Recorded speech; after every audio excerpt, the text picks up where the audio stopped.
A gente vai continuar falando sobre pandemia, sobre Covid-19, sobre esse momento que a gente vive. Eu vou chamar agora a Karina Calife, professora médica sanitarista, de quem eu também estava com muitas saudades aqui de conversar no Bom para Todos. Tudo bem, Karina? Tudo bom, Thalita? Uma saudade também grande de você aqui, viu? Muito bom te ver Que de bom volta. poder conversar sobre esse momento e trocar angústias, enfim, sobre esse momento que a gente está vivendo, né? Karina, queria começar falando sobre CPI da Covid, então, porque a gente teve essa semana a Nise Yamaguchi ali na terça, né? Daí ontem, Luana Araújo, duas médicas ali com visões muito diferentes e foi um serviço muito positivo prestado pela Luana Araújo, inclusive depois do que Nise Yamaguchi disse sobre tratamento precoce, né? A Luana Araújo ali, ela é bem enfática em relação ao tratamento precoce, ao uso de hidroxicloroquina. Ela chega a falar, né, é um delírio falar sobre tratamento precoce a essa altura da pandemia. E, enfim, como que você viu essas duas participações? O que você acha que a gente tira de positivo disso tudo?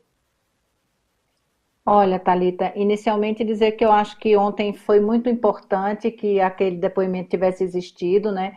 E que a Luana ela ficou do lado que todo colega na nossa profissão deveria ficar, que é do lado da ciência. Então é fundamental que se coloque que não se trata aqui de uma falta de eficácia apenas do dito ou suposto tratamento precoce, é que isso não existe de fato, né? E o que a gente tem falado é que, na verdade, existe comprovadamente uma ineficácia desses medicamentos para a Covid-19. Então, não há discussão, não há, assim, essa é uma falsa questão, né? Então, eu acho que, nesse sentido, foi bem importante o depoimento da Luana, porque ela foi enfática, ela fala muito bem, ela foi didática, então ela se colocou de um jeito muito importante nesse sentido, né? Eu já falei aqui com a Naama da vez passada que nós da Rede Brasileira de Mulheres Cientistas escrevemos uma nota técnica que vem acompanhando todos esses depoimentos, desde o da Mayra, depois o da Nise e o da própria Luana ontem, que foi citada, a nota que diz exatamente isso. A nossa orientação é o banimento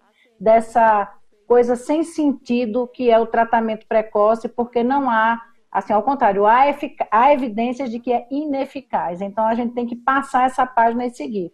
Agora, uma coisa que eu fiquei um pouco preocupada em relação a esse depoimento é uma certa defesa ainda do ministro que está aí agora, né, que, por mais que seja assim, um colega afeito à ciência, eu não consigo entender como é que esse tipo de coisa pode conviver com um governo negacionista, com um governo genocida como o do Bolsonaro. Né, se juntando a várias atitudes, eu acho que pela primeira vez ontem ele falou algo em relação à vacina, né, em seu depoimento, mas é algo que a gente sabe que vem de uma pressão enorme.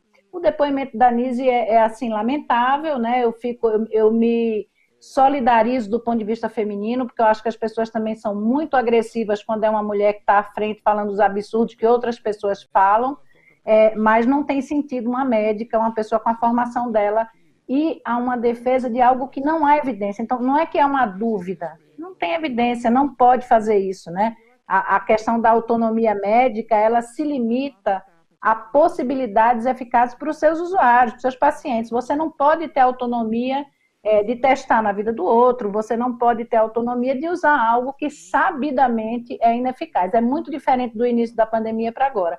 Então, eu realmente fico um pouco preocupada, porque até agora o que eu vi o Queiroga fazer foi o que os outros fizeram. Nada de bom. Desculpa, não consigo enxergar nada de muito diferente, ainda mais com essa questão aí do apoio ao Bolsonaro em relação a algumas posturas que são lamentáveis. Eu questionei ontem, conversando com o Gustavo Conde, esse convite aceito pela Luana Araújo de fazer parte desse governo, né? Porque a um primeiro momento me pareceu ali ingenuidade até, de achar que pode fazer alguma coisa. Ela fala em patriotismo, né, em uma missão que ela poderia fazer ali dentro, mas a gente sabe que não há espaço para isso dentro desse governo, né, de fato. E ela mostra, inclusive, como Queiroga é esse médico de fachada ali no Ministério da Saúde, quando ela é convidada por ele e não é aceita pela Casa Civil. Então fica muito claro que ele não tem ele mesmo não tem autonomia nenhuma ali na frente do Ministério da Saúde. Então, assim, ela aceitou um convite, mas sabendo não, né? Mas enfim, não pôde fazer nada e não poderia ter conseguido fazer nada ali dentro. É isso mesmo. Acho que não diminui a importância do depoimento dela, eu acho que foi fundamental, acho que foi um divisor de águas e a gente tem que louvar por isso. Mas de fato é isso, né? Não dá para a gente passar pano assim, fazer de conta que não está acontecendo. Então, se uma pessoa é da ciência e tem uma pessoa do porte da Luana para assumir esse enfrentamento, ele teria que ter segurado, e se isso não é possível, é porque também não é possível ele fazer as coisas que ele de fato acredita. Então, eu fico sempre pensando um pouco nessa coisa das vaidades que os cargos públicos e o poder traz, né? Então, assim, tem certas coisas que a gente não pode abrir mão tecnicamente, e nem politicamente, ao meu ver.